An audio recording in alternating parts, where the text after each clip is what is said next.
नारायण नारायण दिसतंय. नारायण नाही कसं असतं मला नारायण मोठं झालं डायरेक्ट. नारायण.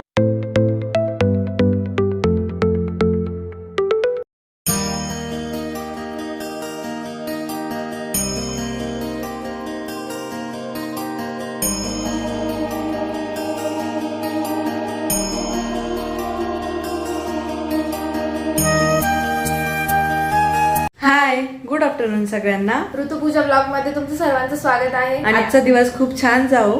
आज आहे महाशिवरात्री आणि तुम्हाला सगळ्यांना आमच्या परिवाराकडून महाशिवरात्रीच्या हार्दिक शुभेच्छा. तर मस्त आज उपवासच आहे, त्यामुळे आम्ही सकाळपासून काही खाल्लेलं नाही आणि आपली साफसफाई, देवपूजा सर्व काही झालेलं आहे. तर म्हटलं चला आपण फ्री आहे तर आपल्या बाळाचं फोटोशूट करायचं आहे. मम्मी आवाज देते खाली, हा. ती पण आली आहे. मम्मी पण आलेली आहे. बाळाचं फोटोशूट करायला जायचंय. त्याला जाती हळद घरी नाही करणार आहे, बाहेर करणार आहे. तर चला कसं होणार आहे काय बघत राहा तुम्ही. तर आजचा व्हिडिओ खूप छान असणार आहे. व्हिडिओ स्किप न करता संपूर्ण बघा. आज तुम्हाला आपला छोटा महादेव बघायला भेटेल. चला. तर आज आम्ही विचार केला की आज महाशिवरात्री आहे आणि आपल्या बाळाला आपण महादेव बनवूया असं. तर त्यामुळे मग आम्ही चाललोय जवळच्या एका फोटो स्टुडिओमध्ये आपल्या बाळाला घेऊन. आणि मी रेंटने काही कपडे घेऊन आली होती बाळासाठी. तर बघू आता बाळाचं फोटोशूट कसं होतं आणि आम्ही आजचं फोटोशूट तुमच्यासोबत शेअर करणार आहे. त्यामुळे आजचाही व्हिडिओ खूप छान असणार आहे, स्किप न करता बघत राहा. तर फायनली आम्ही इथे आलो आहोत आणि क्लासिक बेबी स्टुडिओ आहे हे. आणि इथे खूप सारे असे बॅकड्रॉप आहेत आणि खूप साऱ्या चेअर्स वगैरे, लहान मुलांचं भरपूर काय काय काय आहे. आम्ही प्रमोशन वगैरे काही करत नाही आहे, आम्ही फक्त शूट करायला आलो आहे बाळाचं. आणि बाळाला माऊ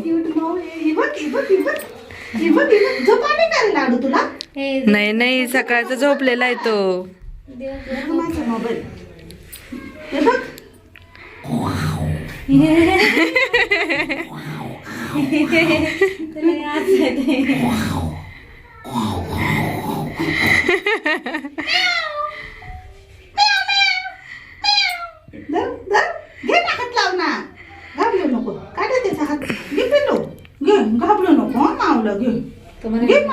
तुम्हाला घाबरवाल, मी नाही घाबरत. काय करायची शना फोटोशूट करायची बाळाचं. मोठा वागली का माऊ माऊला कसं पकडलं बाळाने. आता इथे आपण एक स्कॅम करणार आहे. इथे आपल्याला मस्त कलरिंग करायची आहे हाताला. ब्रश नेमकी एकच आहे. तुझी मनी माऊनेच ती म्याव म्याव करते पिलू. ही बघ पिलू काय करतोय, मामाकडे बघतोय, नुसता टकामका बघतोय. नाही कलर भरपूर आहे, फक्त ब्रश नाही आपल्याकडं. इश्यू असा आहे. अण्णा हात निळा होऊन जाईल, हात निळा होऊन जाईल. पण उजवा पण निळा होईल असं म्हणायचं होतं. हा पण त्याचं काय तो काही दिसणार नाही बा. थोडं पातळ कर, कलर लय घट्ट आहे अण्णा. अण्णा मागच्या हातापर्यंत करायचंय, थोडं मागे करायचंय. हा आपण घट्ट झाला तो पातळ कर.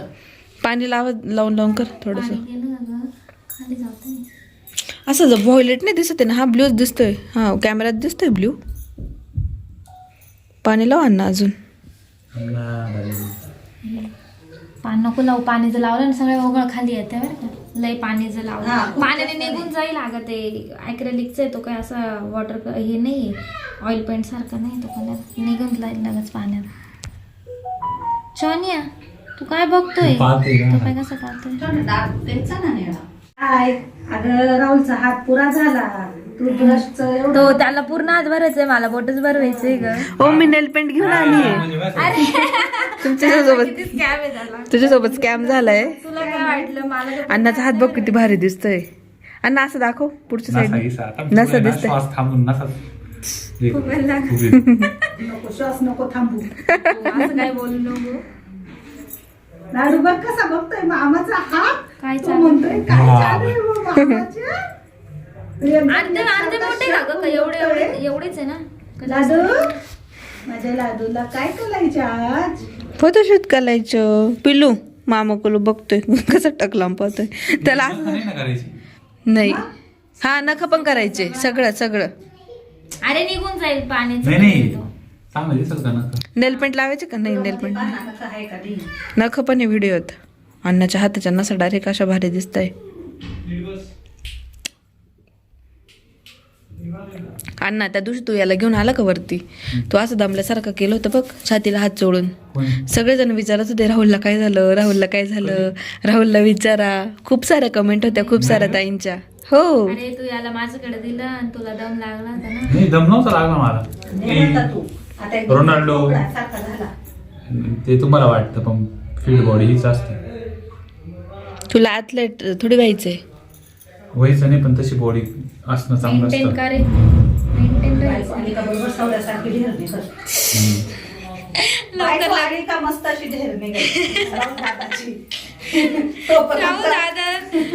सोनं का म्हणतोय मग? आजी का म्हटली लावून दादाची बायको येणार बायको, मामी येणार मामी. 6 ऍप्स काढायचे. नाही, आहे मला. पोटावर. 6 apps नाही त्याच्यात मम्मीला. काही हात पेत नाही. 6 pack आहे. पण काय करणार? तुझ्यापेक्षा जास्त खातो मम्मी, पण काय खायचं ना ते माहिती नाही तुम्हाला. तू चांगलं चांगलं खातो का? अच्छा अच्छा माल खाणे का? 6 पॅक्स बनवणार. तू पण 6 पॅक बनवायची बरं का मग तुझ्या झाल्यावर, नाही तर धेली निघल तुझी पप्पा शालकी. नको बाय, आपलं गुटगुटीतच बरं आहे बाळ. बोलू मोलू वाट्या. कोण वाट्या म्हणतं, कोण काय म्हणतं. काय ना. तर तुम्ही बघितलं इथं आल्यानंतर आमची मजाक मस्ती बरंच काही चालू होतं आणि बराच वेळ गेला, म्हणजे जवळपास अर्धा तास लागला आम्हाला हाताला कलरिंग वगैरे करायला. तर ऋतुताई आणि आपला राहुल दादा दोघंही हाताला कलर करत होते आणि एका साईडला मी बाळाला घेऊन बसली होती आणि बाळ ना थोड्या वेळ त्यांच्याकडे बघत होतं. नंतर दूध पिता पिता ते झोपून गेलं. तुम्ही बघताय आता माझ्या मांडीवर बाळ आहे आणि ते झोपून गेलं होतं. तर त्याला थोडी सुस्ती आली आणि तसाही तो सकाळपासून झोपतच होता. तर असो, आता आपल्याला शूट करायचं आहे, लवकरच आपल्याला शूटला सुरुवात करायची आहे. तर मग म्हटलं चला बाळाला आता आपण रेडी करूया. तर इथे मी ना बाळाला भस्म लावते कपाळावर आणि त्याच्या हातांना दोन्ही साईडनी पण आपल्याला भस्म लावायचं आहे. तर आपल्याला जे फर्स्ट शूट करायचं होतं ना ते झोपलेलं, म्हणजे बाळाला झोपवूनच करायचं होतं, त्यामुळेच मग त्याला झोपवलं आम्ही. तर तुम्ही आता बघताय बॅक साईडला तो दादा आहे ना तो सेटअप रेडी करतोय आणि आपल्याला महाशिवरात्रीनिमित्त शूट करायचं होतं. सो आता आपण मागे ना शिवलिंग वगैरे ठेवलेलं आहे ना, थर्माकोलचं बनवलेलं आहे ते, म्हणजे ते रिअल नाही आहे, बस थर्माकोल आहे. आणि इथे तुम्ही बघताय आपण बाळाला आहे ना स्टोल गुंडाळलेला होता, म्हणजे आमच्या आईंचा स्टोल होता तो खूप मस्त सूट झाला. तर खूप छान छान फोटो झाले त्याचे. तर ताईंचा आणि राहुल दादाचा हात ठेवून बघा किती छान, आणि ते बाळाची स्माईल बघा, तो झोपेत पण स्माईल करत होता. तर खूप मस्त फोटो. हा स्टोल ना, शनू अय दोनू कोण कपडे घालतोय तुला? ओ माझी सोनू, माझे लाडू, माझे लाडू पिले. अगं कोरडा आहे ना. हा मग घरी दुसरा प्रश्न होता ना, तुला काय हसत आहे? तुला करून लाव मग भारी लागत. मला तसं वाटतंय, तो बस नको लावू. या बाटलीतला गंध आहे का तो लावू. सफेद वाला हा आणि फोटोशूट नाही का, ऍक्रेलिक नाही हो, स्किन नाही कुठं हे ऐक ना, इकडे काहीतरी दे ना लावायला. हा म्हणतोय किती गोड खेळत आहे. अगं बाया, त्याला काय आनंद होतो जसा उड्या ब्रश आहे का रे दुसरा? नाही नाही नाही, हातानेच लावायला लागेल. हातानेच लावायला. चमचा आहे का? चमचा आम्हाला इथं परफेक्ट लागतंय. टोनिया ऐ टोनिया. तर बाळाचं फर्स्ट शूट झालं, त्यानंतर अमोल भाऊ आले, त्यांनाही आम्ही काही फोटोज दाखवले. तर त्यांना फोटोज बघून खूप आनंद झाला, तर तेही थांबले मग सेकंड फोटोशूटसाठी. तर बाळाला तुम्ही बघितलं त्यांनीच रेडी केलं. तर खूप मस्त बाळाला आता आपण महादेवाचा लुक देणार आहोत आणि मस्त छान असा ड्रेस घातलेला आहे बाळाला आणि कपाळाला भस्म लावायचा होता. जो सुका भस्म होता ना तो सारखा निघत होता आणि डोळ्यातही जाऊ शकतो, त्यामुळे मग आम्ही भस्म ओला करून कपाळाला लावला, म्हणजे तो लवकर निघणारही नाही. आणि बऱ्यापैकी रुद्राक्षाच्या माळा म्हणजे घरी होत्याच, पण मग इथे फोटोशूटसाठी स्टुडिओमध्येही आम्हाला भेटल्या आणि रेंटमध्ये पण भेटलेल्याच होत्या. तर मग ज्या आम्ही देवाच्या होत्या त्या यूज नाही केल्या, रेंटल आणि स्टुडिओमधल्याच रुद्राक्ष आम्ही यूज केले, कारण मग देवाचाही म्हणजे अपमान नको व्हायला म्हणून. तर तुम्ही बघितलं बाळ खूप खुश आहे खरं तर, म्हणजे त्याला खूप भारी वाटत होतं हे मला काय आणि म्हणजे आम्हालाच विशेष वाटत होतं की इतकं छोटं बाळ आहे आणि त्याला म्हणजे इतकं समज पण नाही, तरी पण ते खूप आनंदात होतं, काही किरकिर नाही, चिडचिड नाही, काहीच नाही. तर त्यामुळे आम्ही पण खूप खुश होतो.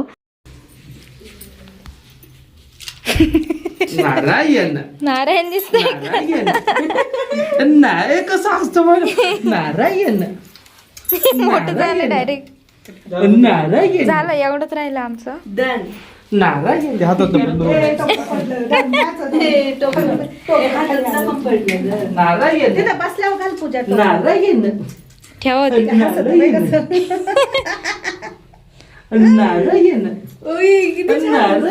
खाली हो ठेवा ना, घरी जाऊ खेळू आपण त्याच्याशी. तर बघितलं मस्त असं आपण लाडूला रेडी केलं आहे महादेवांच्या रूपामध्ये. तर आपण बालरूपी महादेव आपण म्हणजे फोटोज काढत आहोत आणि बाळाला जास्त वेळ आम्ही बसूनही ठेवलं नाही. तर ती लहान मुलांची चेअर होती फोटोशूटसाठीची, पण तरीही आम्हाला 5-5 मिनिटांनी आम्ही त्याला उचलून धरत होतो. तर छान छान असे फोटोज काढले. त्यानंतर आम्ही पुन्हा एकदा निघालो. तर इथे तुम्ही बघताय इथे ना देवाचं साहित्य भेटतं. तर ऋतुताई आणि अमोलभाऊ गावात गेले होते पूजेचं साहित्य आणण्यासाठी, कारण त्यांना जोडीने पूजा करायची होती आणि आज महाशिवरात्री आहे. तर ते आले होते आमच्या सिन्नर येथील नागेश्वर मंदिरामध्ये. तर तुम्ही बघू शकता इथे सुंदर अशी सजावट केलेली आहे आणि महादेवाचं लिंग बघा किती सुंदर दिसतंय. तर मग भरपूर गर्दी होती आणि मंदिर पण खूप छान छान सजवलेलं होतं. सिन्नरमधले आज सगळे ज्योतिर्लिंग खूप सुंदर सजवलेले होते. तर पुढे तुम्हाला बाकीचेही मंदिर बघायला भेटतीलच. तर हे आहे तांबेश्वर ज्योतिर्लिंग. तर हे पण आमच्या घरापासून अगदी 5 ते 10 मिनिटाच्या अंतरावर आहे. तर इथे अमोलभाऊंनी आणि ताईंनी पूजा केली. त्यानंतर ते पंचमुखी महादेवाच्या मंदिरातही आले. हे मंदिर आमच्या घराच्या मागच्या बाजूलाच आहे. तुम्हाला माहितीच आहे आम्ही खूप वेळा हे मंदिर दाखवलेलं आहे व्हिडिओ थ्रू. तर इथेही खूप छान शिवलिंग सजवलेलं होतं, पूजा वगैरे केलेली होती भाविकांनी. तर तुम्ही बघितलं खूप मस्त फोटोशूट झालं आपल्या बाळाचं. त्यानंतर आम्ही घरी आलो. घरी आल्यानंतर फ्रेश वगैरे झालो आणि ऋतुताई आणि अमोलभाऊ गेले मंदिरामध्ये पूजा करायला. तुम्हाला माहिती आज महाशिवरात्री आहे तर त्यांना जोडीने पूजा करायची होती आणि मी पण चालली आहे मंदिरामध्ये, पण मी वेगळ्या मंदिरात चालली आहे. तर मी चालली आहे मम्मी, मावशी आणि साक्षी बहिणींसोबत आणि मी छान अशी व्हाईट कलरची साडी नेसलेली आहे, तुम्ही बघू शकता. तर ही साडी मला जया मावशीने घेतली होती. तर सुंदर साडी आहे. म्हटलं आज महाशिवरात्री तर नेसू आपण व्हाईट. तर कसं दिसतंय माझं लुक कमेंटमध्ये नक्की सांगा. आणि आपल्याला मंदिरात जायचं आहे, तिकडे भरपूर गर्दी असणार आहे, पण मग तरी आपण बघू दर्शन होतं की नाही आणि पूजाही करायची महादेवांची. तर चला तुम्ही पण माझ्यासोबत व्हिडिओ बघत राहा. तर जवळपास दुपारचे 5:30-5:45 वाजलेले होते आणि आम्हाला जायचं होतं गोंदेश्वर मंदिरामध्ये. तर मम्मीचा फोन आलेला होता. अरुणा मावशी, साक्षी बहिणी, प्रियंका, मम्मी सगळ्या जणी चालल्या होत्या. काका आणि पप्पाही होते सोबत. तर मिस्टर मला बोलले की मी तुला सोडवायला येतो म्हणून, कारण माझ्यासोबत लाडू होता, परत लाडूचं साहित्य बॅगमध्ये होतं आणि पूजेचं थालीही होती. तर मग म्हटलं चला जर शक्य झालं तर तिथे पूजाही करू. तर तुम्ही बघताय आज काल नेमकी रविवार होता. रविवार असल्यामुळे आठवडे बाजार असतो आमच्या सिन्नरमध्ये आणि बाजार बऱ्यापैकी खूप लांब भरलेला होता.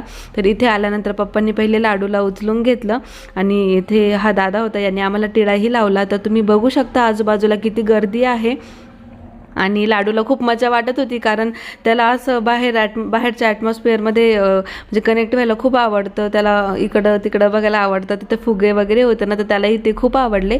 तर मम्मी बोलली आपण रिटर्न येताना नक्कीच त्याच्यासाठी फुगा घेऊ. तर तुम्ही इथे बघताय मंदिराच्या बाहेर आदियोगी महादेवांचं एक स्वरूप मस्त म्हणजे आहे, जिथे सर्व भाविक दर्शन घेत होते आणि फोटोजही काढत होते. तर बऱ्यापैकी म्हणजे अंधार होत चालला होता. सायंकाळचे 6:15 वाजले होते. तर मग फोटो इतके येत नव्हते चांगले, तर मग आम्ही व्हिडिओ शूट केला. तर तुम्ही बघू शकता हे आमच्या सिन्नरमधलं एक ज्योतिर्लिंग आहे, गोंदेश्वर ज्योतिर्लिंग.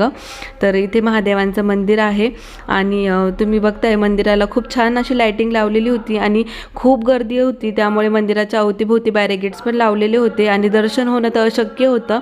जे भाविक दर्शनासाठी आले होते त्यांना 4 ते 5 तास दर्शनासाठी लागणार होते, त्यामुळे मला पूजा करता आली नाही. आम्ही फक्त बाहेरून कळसाचं दर्शन घेतलं आणि निघालो, कारण मग लाडूने खूप चिडचिड केली असते गर्दीत. तर मग आम्ही निघालो. तुम्ही बघता इथे ना साक्षी वहिनींनी ना लाडूसाठी फुगा घेतला आहे आणि ते लाडूच्या हातामध्ये फुगा देत आहे. तर खूप मजा आली. सगळे एकत्र गेलो होतो, असं जत्रेमध्ये फिरल्यासारखं वाटलं. तर तिकडे गावची जत्राच भरते शिवरात्रीच्या दिवशी. तर इथे आल्यानंतर काका बोलले की आपण इथे उसाचा रस पिऊ म्हणून. तर मग आम्ही सगळे इथे बसलो आणि काकांनी आम्हाला उसाचा रसही पाजला. तर मग छान वाटलं आणि मोस्ट ऑफ म्हणजे लाडू पप्पांकडे, काकांकडे, मम्मीकडेच होता. तर जवळपास 15-20 मिनटं झाले आम्हाला रिटर्न येऊन आणि आम्ही म्हणजे मला तर तुम्ही बघितलं, ताईंना बघितलं नव्हतं.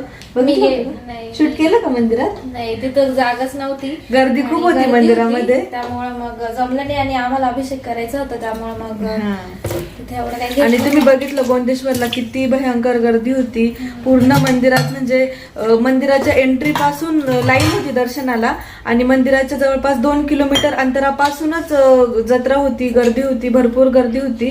त्यामुळे दर्शनाला म्हणजे जे लोक दुपारी 1 वाजता आले होते ना, त्यांचे दर्शन आत्ता चालू होते 7-8 वाजता. इतका वेळ लागत होता. मी तर कळसाचंच दर्शन घेतलं आणि रिटर्न आली. आणि पूजेचं ताट मला नेणं शक्यच नाही झालं कारण लाडू माझ्यासोबत होता. मी परत त्यांच्याकडे पाठवून दिलं ताट. तर आपण संध्याकाळी 12 वाजता आमचा विचार आहे की पूजेला जायचं संध्याकाळी निवांत. रात्रीची म्हणजे मेन 12चीच पूजा असते ती आपण करूया. आणि आम्ही जाऊन आलो इथं पंचमुखी महादेवाला, पण तिकडून अभिषेक करून आलो. तुम्ही बघितलं आम्ही तिथे तर पण, मी काही गेली नाही अजून कारण मिस्टरांना वेळ नाही भेटला. वेगवेगळं गेलो होतो. हा, तर मागच्या वर्षी आम्ही दोघं पण म्हणजे दोन्ही जोडा सोबत गेलो होतो, 5 जण आम्ही सोबत गेलो होतो.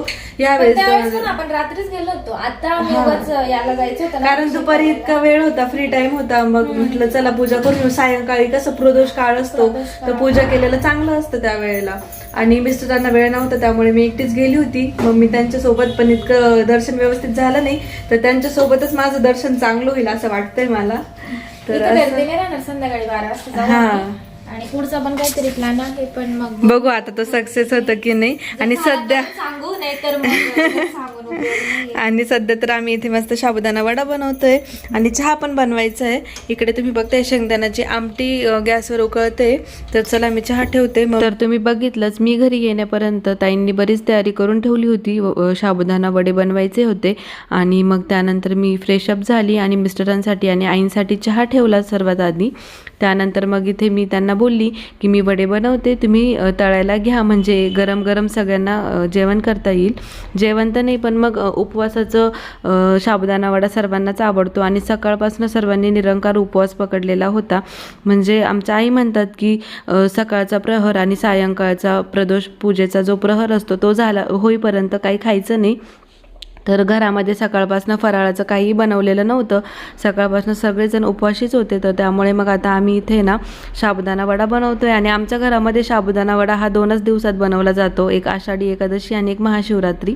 तर तळणीची वस्तू आम्ही जास्त काही बनवतच नाही असं बघायला गेलं तर. तर इथे ताई व्हेपर्स आणि चकल्या वगैरे तळत आहे थोड्याफार. क्या बात है, साबुदाणा वडा. तुम्हाला नाही खायचं? मग तुम्हाला उपवास आहे? ते केलं तर माझ्यासाठी बाय द वे. उपास माझा झाला दिवसभर, मी काहीच खाल्लं नाही. हा का? हा लईच कडक उपवास होता. हा, माझं तर रात्री आम्ही आज रात्री हॉटेलला खायचं. जेवायला गेलो होतो, माहिती का तुम्हाला? काय आम्ही आज हॉटेलला जेवायला गेलो. हा, नाही तुमचा पण उपवास होता. हा, सगळ्या पापड्या पण खायचं.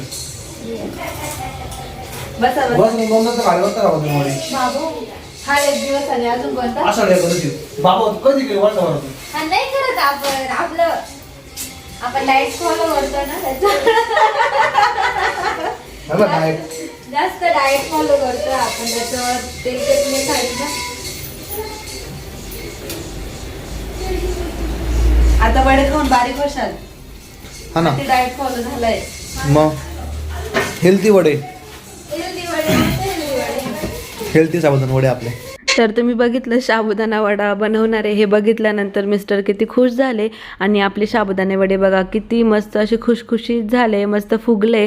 तरी मी म्हणजे बनवताना खूप छोटे छोटे बनवले होते, पण ते तळल्यानंतर मस्त असे टम्म फुगतात. तर त्यामध्ये आपण दही टाकलेलं असतं ना, तर त्यामुळे त्या खूप म्हणजे असं खुशखुशीत आणि मस्त क्रिस्पी होतात आणि सर्वांना खूप आवडलेही घरामध्ये. तर साबुदाणा वड्यांसोबत आमटी बनवलेली होती शेंगदाण्याची, त्याच्यामध्येही आम्ही दही टाकलेलं होतं, तर ती पण गोड आंबट लागते, छान लागते. तर मग एका साईडला वडे तळणं चालू होतं आणि दुसऱ्या साईडला मिस्टर आणि आई जेवायला बसलेल्या होत्या. तर मग मी त्यांना वाढत होती आणि आई ना आपल्या लाडूला घेऊन बसलेल्या होत्या, कारण लाडूला कायम कंपनी लागते कोणाची तरी. तर तो काय एकटा खेळत नाही आणि सारखं पडून राहायला त्याला आवडत नाही. तर 5-5 मिनटाला त्याला खेळायला लागतं. तर मग त्याला घेऊनच बसले. आणि हे बघा आजचा आमचा मेनू, तर व्हेपर्स, साबुदाणा वडे, झिरकं आणि इथे शेंगदाण्याचा सुका कूट टाकून थोडीशी चटणी बनवलेली होती. आता जवळपास रात्रीचे 11:15 वाजले आणि आता मिस्टरांना वेळ भेटलाय मंदिरात जाण्यासाठी आणि उत्तम वेळ आहे. हाच उत्तम वेळ आहे. रात्रीचे 12 वाजता आम्ही पूजा करणार आहे महादेवांची, महाशिवरात्रीची. तर चला तुम्ही पण आमच्या सोबत. आता आम्ही जोडीने पूजा करायला चाललोय. तर सकाळपासून मिस्टरांना वेळच नाही भेटला कारण दुकानावर आज भरपूर गर्दी होती. त्यामुळे मग आता आम्ही रात्रीचं चाललो आहे. रात्रीची 12 वाजता आम्ही महादेवांची पूजा करणार आहोत. आणि तुम्ही बघताय इथे बरेच भाविक आलेले होते पूजा करण्यासाठी. तर इथे आम्ही जोडीने पूजा केली आणि बरीच गर्दीही होती. तर सर्वात आधी महादेवांचा छान असा अभिषेक करून घेतला आणि खाली पार्वती मातांचाही म्हणजे स्वच्छ वगैरे करून तिथेही फळं वगैरे ठेवले कारण आम्हाला जोडगिळ काही भेटलं नाही. तर त्यामुळे मिस्टरांनी 5 फळांचा नैवेद्य दाखवला देवाला आणि मग पूजा वगैरे केली आम्ही. तर खूप छान वाटलं आणि खूप प्रसन्न वाटत होतं. जवळपास आम्हाला 1 तास लागला पूजा करायला आणि आम्ही 1:15 वाजता घरी आलो. त्यानंतर आम्हाला पुढे जायचं होतं कुठेतरी. तर कुठे जायचं ते तुम्हाला पुढच्या ब्लॉगमध्ये नक्कीच कळेल. आणि आम्ही दरवर्षी जातो. आता तर आपल्याला एका ज्योतिर्लिंगाचं दर्शन करायला जायचं आहे. तर ते तुम्हाला पुढच्या व्लॉगमध्ये बघायला भेटेलच. तर आजचा व्हिडिओ मी इथेच संपवते. तुम्हाला सर्वांना व्हिडिओ कसा वाटला कमेंटमध्ये नक्की सांगा. व्हिडिओ आवडला असेल तर व्हिडिओला लाईक करा, शेअर करा आणि आपल्या चॅनलला सबस्क्राईब करायला विसरू नका. पुन्हा भेटू उद्याच्या नवीन व्हिडिओमध्ये. तोपर्यंत सर्वांना बाय बाय आणि शुभरात्री.